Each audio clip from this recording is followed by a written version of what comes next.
Welcome two आज पढाइ। आज हामी कुरा गर्नेवाला छौँ this keyword, super keyword and access मोडिफायरहरू है। एन्ड त्यसपछि हामी कन्स्ट्रक्टरको बारेमा पनि बुझ्छौँ है यो भिडियोमा चाहिँ। इफ तपाईँहरूको पनि इक्जाम आइरहेछ भने डोन्ट प्यानिक, जस्ट पढाइ इन आज पढाइ।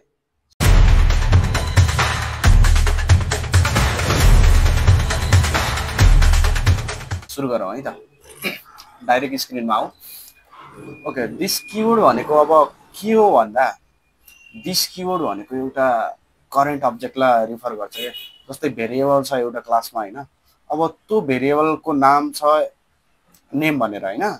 अब सेम भेरिएबल कन्स्ट्रक्टरमा अरु कुनै चीजमा आइराछ भने, कुनै मेथडमा भ्यालु अरु ठाउँबाट पास भइराछ भने सेम नामको, हामीलाई त नेमिङ कन्भेन्सन पनि हेर्न छ नि त हैन। नेम कन्भेन्सनहरु पनि हेर्न छ। अब नेम कन्भेन्सनहरु मिलाइराख्दा हाम्रो सेम नामको युज गर्दाखेरि बुझ्दैन के कम्पाइलरले कहाँको भेरिएबल भनिरहेछ त, बाहिरबाट आइरहेको भेरिएबल हो कि यही मेरो क्लासमा भइरहेको भेरिएबल हो भनेर यो बुझ्दैन के कम्पाइलरले। सो यो चीजलाई यो कन्फ्लिक्टलाई हटाउनको लागि हामीसँग आउँछ दिस किवर्ड है। अब दिस किवर्ड भनेको अब रिफर्स टु करेन्ट अब्जेक्ट, जुन क्लासमा को कुरा भइराछ नि हैन, जुन क्लासमा दिस युज गर्नुहुन्छ त्यसले त्यही क्लासको इन्स्टेन्स हो भनेर बुझ्छ के। And use to access class field, call another constructor, return the object itself or pass the current object है। यस्तो यस्तो फिचर्सहरु चाहिँ यसले दिन्छ। एक्जाम्पलमा हेरौँ। अब हामीसँग के छ, पब्लिक क्लास है। पब्लिक क्लास इन्ट एज मैले गरेर डिक्लेयर गरेछु, एज भन्ने भेरिएबल है। अब यहाँबाट मैले के गरिरहेको छु, दिस भनेर दिसमा चाहिँ मैले के बनाएको छु, यही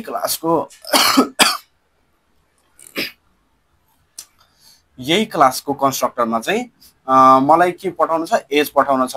अब दिस भनेर दिसले कसरी बुझ्छ त यो एज हो कि यहाँबाट पठाइराखेको यो वाला एजलाई कहाँ राख्ने, केमा राख्ने त भनेर है। यो एज हो कि यो है, यो इन्ट एज यहाँको एज हो कि यसमा आइरहेको यो प्यारामिटरमा आइरहेको एज हो, यो सेम नाम भयो नि त हैन। सो यहाँ चाहिँ यो कम्पाइलर चाहिँ कन्फ्युज हुन्छ के। सो यो कुरालाई डेलिगेट गर्न, यो कुरालाई सल्भ गर्न चाहिँ, यो कन्फ्लिक्टलाई सल्भ गर्न यहाँ चाहिँ दिस किवर्ड युज हुन्छ है। अब दिस किवर्ड भनेको अब केही चीज पास गर्नलाई काम लाग्यो एन्ड यसले आफैमा अब अब्जेक्ट रिटर्न गरिरहेको हुन्छ हैन। एन्ड यो कन्स्ट्रक्टरहरुमा केही भ्यालु इनिशियलाइज गर्न, कन्स्ट्रक्टरमा केही भ्यालु पठाइराछौँ भने तिनीहरुको कन्फ्लिक्टहरुलाई दूर गर्नलाई चाहिँ यो दिस किवर्ड युज हुन्छ। अब दिस भनेको कस्तो भन्दाखेरि सेम क्लासको रिफरेन्सलाई बुझाउँछ है। इन्ट एज जुन क्लासमा छ त्यही क्लासमा अरु नामको अरु सेम नाममा आइराछ भने त्यसले चाहिँ यो मसँग भएको मेरो क्लासमा डिफाइन भएको भेरिएबल नै बुझाउँछ है। ओके, एन्ड नेक्स्ट छ हाम्रो सुपर किवर्ड। सुपर किवर्ड सिधा कुरा हो, इनहेरिट गर्दाखेरि प्यारेन्ट क्लासको केही मेथड्सहरुलाई कल गर्न और त्यसको प्रपर्टिजहरु युज गर्नलाई चाहिँ काम लाग्छ है। Refers to the parent class, यसले प्यारेन्टलाई रिफर गर्छ भनेपछि प्यारेन्टको रिफरेन्सबाट लिन्छ एन्ड त्यहाँबाट त्यहाँ भएको अब्जेक्ट मेथड्सहरु फिल्ड्सहरुलाई चाहिँ यसले युज गर्छ है। Use to call the parent class constructor, अब प्यारेन्टको कन्स्ट्रक्टरलाई कल गर्नलाई युज हुने भयो। जस्तै फर इक्जाम्पल हामीसँग यहाँ के छ, क्लास एनिमल भन्ने एउटा के छ त, हाम्रो क्लास एनिमल भनेर चाहिँ हाम्रो एउटा क्लास छ। अब यसमा के भयो, यसले के लिइरहेछ, एनिमल भन्ने एउटा कन्स्ट्रक्टर छ यो। एन्ड यो कन्स्ट्रक्टरमा चाहिँ स्ट्रिङ टाइपको एउटा टाइप आइरहेछ है, कुन खालको एनिमल हो त। एन्ड अझै एउटा मेथड छ भोइड साउन्ड भनेर, यसले चाहिँ एनिमल साउन्ड भनेर जस्ट प्रिन्ट मात्र गरिरहेछ है। अब यसले के गरिरहेछ, यो कन्स्ट्रक्टर भित्र चाहिँ भ्यालु लिइरहेछ नि त हैन। सो यो कन्स्ट्रक्टरमा चाहिँ अब अर्को क्लास डग भन्ने छ एन्ड डग भनेको एनिमल हो, प्यारेन्ट क्लास भयो हैन। अब डगको पनि के छ, कन्स्ट्रक्टर छ सुपर, आफ्नो कन्स्ट्रक्टरबाट प्यारेन्टको कन्स्ट्रक्टरलाई कल गरिदियो, सुपर किवर्डबाट डग पठाइदियो। यो डग छ नि, यो डग भनेको यहाँ हुने हो यो कन्स्ट्रक्टरमा। नबिर्सनु होला, कुनै पनि क्लासको अब्जेक्ट बनाउँदा बित्तिकै त्यहाँनिर कन्स्ट्रक्टर कल हुन्छ है। फर्स्टमा कन्स्ट्रक्टर कल हुन्छ। सो यहाँबाट अब सुपर डग भनेर पठायो, यहाँ चाहिँ के आउँछ, डग आएर बस्छ एन्ड एनिमलको टाइप भनेको एनिमल डग हुने भयो। एन्ड यो मेथडलाई कल गर्यो भने सुपर डट साउन्ड भनेर यो कल गर्यो नि यो मेथड्समा, यसको पनि भोइड साउन्ड कस्तो साउन्ड हुन्छ त यो भनेर चाहिँ अब यसले के गर्यो त पठायो के सुपर भनेपछि यो यसलाई कल गर्यो, यसलाई एनिमल साउन्ड डग बार्क्स भनेर प्रिन्ट आउँछ है यहाँनिर चाहिँ। अब सो सुपर किवर्डको काम के भयो, प्यारेन्टलाई कल गर्ने, प्यारेन्टको रिफरेन्स प्यारेन्टमा भएको मेथड्सहरूलाई अर कन्स्ट्रक्टरलाई कल गर्न काम लाग्यो। एन्ड एमबिसी आर्किटेक्चर आउँछ। एमबिसी आर्किटेक्चर भनेको अहिले पपुलर हो है। अब मोडल भ्यू कन्ट्रोलर आर्किटेक्चर भन्छ यसलाई चाहिँ। मोडलमा के हुन्छ, डेटाबेससँग रिलेटेड एन्ड डेटाबेससँग इन्ट्र्याक्ट हुने सबै लजिकहरू चाहिँ मोडलमा हुन्छ। कन्ट्रोलरमा चाहिँ अब यो एज अ मिडल म्यान काम गर्ने भयो मोडल र भ्यू बिचको। भनेपछि अब भ्यू केही क्लाइन्टले होइन, क्लाइन्टले केही चिज पठाइरहेछ भने उसलाई हाम्रो सर्भरलाई भनेपछि पहिला सुरुमा कन्ट्रोलरमा आउँछ। कन्ट्रोलरले अब सबै चिज भ्यालिडेट गरेर बल्ल मोडलमा पठाउँछ अनि त्यहाँनिर बल्ल बिजनेस लजिक्सहरू युज हुन्छ है त्यो पठाएको इनपुटको थ्रुबाट। एन्ड अब फेरि सर्भरले हामीलाई रेस्पोन्स पठायो भने अब मोडलबाट उसले रेस्पोन्स पठाउँछ एन्ड फेरि कन्ट्रोलरमा आउँछ एन्ड कन्ट्रोलरले चाहिँ क्लाइन्टले पठाउँछ। This the model view architecture है। अब डिजाइन प्याटर्न, अब यो के हो, एउटा design pattern to separate application concerns भनेपछि यो फरक फरक एप्लिकेसनको फरक फरक आर्किटेक्चर हुन सक्छ। अब मोडलको काम हो के हो, म्यानेज डेटा एन्ड लजिक भनेपछि डेटाबेससँग रिलेटेड एन्ड डेटाबेससँग इन्ट्र्याक्ट हुने लजिकहरू सबै केमा हुन्छ, मोडलमा हुने भयो है। अब यसमा केही मेथड्सहरू छ, क्लास, स्टुडेन्ट, मोडल भन्ने भयो। अब यो प्राइभेट स्ट्रिङ नेम भयो है, यो सब भनेको अब हाम्रो एट्रिब्युट्सहरू चाहिँ डिफाइन गरेको छ, सेट नेम गेट नेम भनेर चाहिँ। अब यो चाहिँ अब आफ्नै जाभास्क्रिप्ट भनेको छु, जाभाको चाहिँ प्रपर्टिज हो। यसलाई चाहिँ के गर्छ, गेट गर्छ एन्ड सेट गर्छ है भ्यालु चाहिँ, हामीले पठाएको भ्यालु चाहिँ। अब भ्युज भनेको चाहिँ के हो भन्दाखेरि हाम्रो डेटा क्लाइन्टलाई के देखाउने त एन्ड क्लाइन्टबाट कसरी आउने छ डेटा, त्यो चिज चाहिँ भ्युजले देखाउँछ है। एन्ड कन्ट्रोलर के भयो, manage communication between model and views भनेपछि अब यहाँ के देखाउन छ त्यो सर्भरले पठाउँछ कन्ट्रोलरमा, कन्ट्रोलरले भ्यूमा एन्ड भ्यूले केही पठाउन छ सर्भरलाई भने पहिला सुरुमा कन्ट्रोलरमा आउँछ एन्ड कन्ट्रोलरले चाहिँ सर्भरलाई रिक्वेस्ट गर्छ। एन्ड त्यही कुरा चाहिँ यहाँ लेखिएको छ, जस्ट एन इक्जाम्पल है। एन्ड अब हाम्रो आउँछ एक्सेस मोडिफायर, मोस्ट इम्पोर्टेन्ट। यो आयो भने 5 मार्क्समा आउँछ। एन्ड एक्सेस मोडिफायर भनेको चाहिँ के हो भन्दाखेरि कसलाई एक्सेस दिनु त आफ्नो क्लासको चिजहरू, आफ्नो प्रोपर्टिजहरू। अब फर इक्जाम्पल हेर्ने पर्दाखेरि अब नेपालकै कन्टेक्स्टमा हेर्ने भने धर्म छोरा नि बनाइरहेको हुन्छ एन्ड आफ्नो छोरालाई पनि नदिन सकेको हुन्छ नि त होइन, केही प्रोपर्टिजहरू युज गर्न। सेम केसेसहरू भनेको अब हाम्रो किवर्ड्सको थ्रुबाट चाहिँ हामीले त्यो चिज डिफाइन गर्छौँ है। बुझौँ, पहिला सुरुमा छ पब्लिक एन्ड छ प्रोटेक्टेड, डिफल्ट छ एन्ड प्राइभेट छ है। अब पब्लिक भनेको कस्तो भन्दाखेरि एउटा प्रोजेक्टमा मात्र नभएर अर्को प्रोजेक्टमा पनि युज गर्न सकिन्छ है पब्लिक भनेर डिफाइन गर्यो भने। सो पब्लिकले अब सेम जुन क्लासमा पब्लिक भनेर डिफाइन गरेको छ त्यो भेरिएबल अर केही मेथड्स केही छ नि क्लासको अब्जेक्ट्सहरू केही फिल्ड्सहरूलाई पब्लिक नामबाट डिक्लेयर गरेछ भने सेम क्लास मात्रै हुने नि भयो।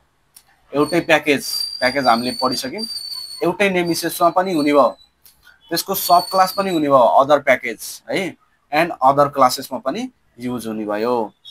त्यस्तै छ हाम्रो प्रोटेक्टेडले सेम क्लासमा त हुने नै भयो, सेम क्लासमा त युज गर्नै पायो होइन, सेम प्याकेजमा युज गर्न पायो, सब क्लासमा युज गर्न पायो, तर एउटा प्रोजेक्टबाट अर्को प्रोजेक्टमा युज गर्न पाएन क्या। दिस इज द थिङ होइन। डिफल्ट एक्सेस मोडिफायर के छ, अब सेम क्लासमा युज गर्न पायो, सेम प्याकेजमा युज गर्न पायो, तर सब अदर प्याकेज सब क्लासहरूमा युज गर्न पाएन एन्ड अरू प्रोजेक्टमा पनि काम युज गर्न पाएन है। अब प्राइभेट भनेको अरू कहीँ पनि युज गर्न पाउँदैन आफ्नो क्लास बाहेक, जस्ट यति कुरा मात्र हो। एन्ड कन्स्ट्रक्टर भनेको अब के हो भन्दाखेरि केही चिज इनिसियलाइज गर्नु के, कन्स्ट्रक्टर बनाउनलाई के गर्न पर्छ, हामीले क्लास बनाइरहेको छौँ राइट। लेट्स मेक नभए कन्स्ट्रक्टर नै बनाऊँ न। ओके, यहाँनिर एउटा मैले फाइल बनाएँ मेन डट जावा, देखिरहेको छ होला। क्लास नेम यो भयो एउटा, के भयो क्लास एउटा भयो है क्लास। एन्ड यहाँनिर चाहिँ अब यसको नेम गराए एन्ड यो गरे है। अब यो कन्स्ट्रक्टर बन्यो। यो कन्स्ट्रक्टरको काम स्ट्रक्चर के हुन्छ, कुनै पनि रिटर्न टाइप हुँदैन, क्लासकै नेमबाट इनिसियलाइज भएको हुन्छ एन्ड यसको बडीमा केही चिज इनिसियलाइज भइरहेको हुन्छ है। अब फर इक्जाम्पल यहाँ प्राइभेट भनेर मैले के गरिदिएँ, प्राइभेट इन्ट ए नामको भेरिएबल डिक्लेयर गरेँ। यहाँ के गर्छु मैले, इन्ट ए नै लिइरहेको छु भनेपछि यहाँनिर अब हेर यो डिक्लेयर गरेको भेरिएबल र यसमा आइरहेको प्यारामिटर ला यहाँनिर चाहिँ कन्फ्लिक्ट गरिदिन्छ। के गरिदिन्छ, कुनवाला भनिरहेछौ त भनेर। सो यहाँनिर मैले के गर्न पर्छ, this dot A equal to A. यो दिस डट ए भन्दा बित्तिकै यो मेरो क्लासको ए है, यो वाला क्लास। एन्ड यो वाला ए भनेको चाहिँ प्यारामिटरमा आइरहेको ए हो एन्ड यसलाई चाहिँ यसमा एसाइन गरिदियो भनेर भनिरहेको हो है। अब यसमा मैले के अरे बी भनिदिन्थ्यो भने यसमा कुनै कन्फ्लिक्ट आउँथेन, यहाँ दिस युज गर्न पर्थेन, यत्तिकै मात्र गरे पर हुन्थ्यो है। तर यहाँनिर हामीले अब नेम कन्भेन्सन युज गर्न छ नि त, अहिले ए बी त राख्दैनौँ पछि गएर। सो नेम भनेको कस्तो हुनपर्छ, नेमले चाहिँ बुझियोस् के, त्यहाँ गएर पुरा लोजिक हेर्न नपरोस् के। त्यो नेम हुँदा बित्तिकै कुनै पनि मेथडको नाम राख्नु छ भने त्यो मेथडले के काम गरिरहेछ त त्यसको नामबाटै थाहा पाउनु पर्यो, त्यस्तो खालको चाहिँ नेम हुनपर्छ है। So good name convention means more readability and potential हुन्छ है तपाईँहरूको कोडमा।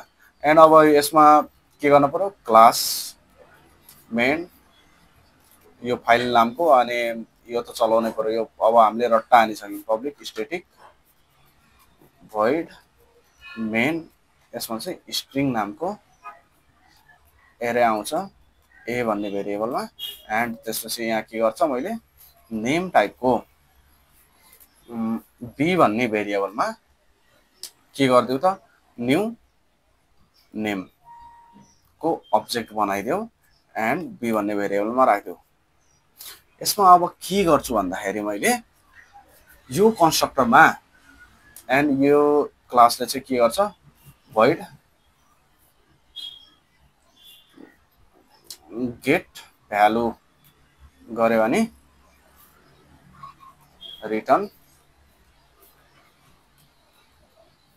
ए। यति भएपछि यहाँनिर पनि अर्को मेथड बन्यो एन्ड यसले चाहिँ ए को भ्यालु रिटर्न गर्छ है। मैले यहाँ तलबाट अब के पठाउँछु त, केही नम्बरहरू पठाउँछु एन्ड त्यो नम्बरमा पठाउँदा बित्तिकै यसले के गरिदिन्छ, यो कन्स्ट्रक्टरलाई कल गर्छ। यो कन्स्ट्रक्टरलाई कल गर्दा बित्तिकै यो एमा चाहिँ त्यहाँ पठाएको भ्यालु चाहिँ एसाइन हुन्छ एन्ड यो मेथडले के गरिदिन्छ, यो एसाइन भएको भ्यालुलाई चाहिँ रिटर्न गरिदिन्छ। अनि त्यो मेथडलाई कल गरेर यो मेथडलाई यहाँ अर्को अब्जेक्टको थ्रुबाट कल गर्दाखेरि त्यसले प्रिन्ट गरिदिन्छ है त। सो बी डट अब यो मेथडमा आउने हो, यसमा पठाएको भ्यालुहरू 10 राखेँ, यहाँ पठाएँ भनेपछि त्यहाँनिर 10 जान्छ। एन्ड अब यहाँ के गर्नु पर्यो, मैले system dot out dot print L N गऱ्यो भने के आउनु पर्यो त, बी डट गेट भ्यालु भनेर यसलाई मैले कल गरिदिएँ। अब यति यसलाई चलायो भने 10 आउन पर्ने हो। Javac main dot Java, यसलाई कम्पाइल गरौँ एन्ड एरर आयो। एरर चाहिँ के आयो, incompatible types unexpected return value. Okay, यसले चाहिँ भाइड गरिरहेछ नि त होइन। सो भाइड भनेको केही पनि रिटर्न नगर्नु हो। सो मैले यहाँ के गरिदिएँ, इन्ट गरिदिएँ। अब इन्ट गरेपछि उसले इन्टिजर टाइपको भ्यालु रिटर्न गर्छ भनेको है। Javac main dot Java चल्यो। जावा मेन यति गर्यो भने हाम्रो भ्यालु के आयो 10 आयो है त अझै राम्रोसँग हेर्नु 10 अब यति भएपछि हामीले के बुझ्यौं दिस किवर्डको कुरा बुझ्यौं एन्ड कन्स्ट्रक्टर कसरी काम गर्छ भनेर बुझ्यौं है त यति नै हो यसमा चाहिँ एन्ड अब हस् थ्यांक यू गाइस अब सब्स्क्राइब लाइक्स एन्ड शेयर चाहिँ गर्नै पर्यो ल